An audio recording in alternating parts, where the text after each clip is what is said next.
اور غزوہ تبوک کا موقع تھا، غزوہ تبوک کا موقع، صحابہ کرام کو بھوک لگی، کھانے کو کچھ نہیں تھا، تو جو ہے فرمایا، لوگوں نے کہا کہ یا رسول اللہ ہمیں اونٹ ذبح کرنے کا اجازت فرمائیے.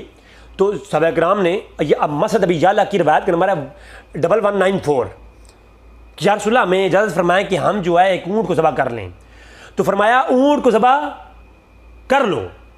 اب حضرت عمر رسول کی برگاہ میں یا رسول اللہ اگر اونٹ ذبح کریں گے تو ایک سواری کم ہو جائے گی.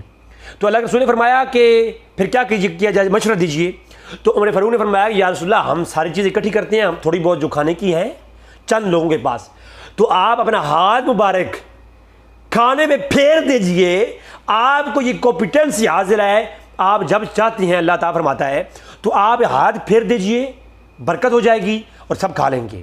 اللہ کے رسول نے یہ نہیں فرمایا کہ یہ تو اللہ جب چاہے گا تب ہوگا، میری مرضی میں تو کچھ نہیں ہے، میرے ہاتھ میں اللہ نے یہ مجھے کمپیٹنسی عطا نہیں فرمائی. صحیح بخاری کی روایتیں ہیں، اللہ کے رسول نے فرمایا مجھے خزانوں کی چابی عطا کی گئی ہیں. چابی عطا ہونے کا کیا مطلب ہے؟ کسی کو کوئی چیز عطا کر دینا، اس کے اختیار میں دے دینا، جب وہ چاہے اسے استعمال کرے. تو ہم یہ عقیدہ ہے ہمارا کہ اللہ نے عطا فرمایا خزانے کی چابیاں.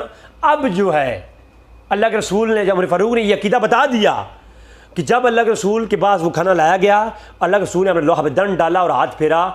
یہ نہیں کہ اللہ اب چاہتا ہے یا نہیں چاہتا، بس نبی کی رضا اللہ کی رضا ہے.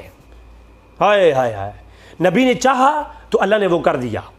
ہاتھ پھیرا، تھوڑا سا کھانا تھا، سب لوگوں نے کھا بھی لیا، تقسیم بھی کر دیا. ہائے ہائے.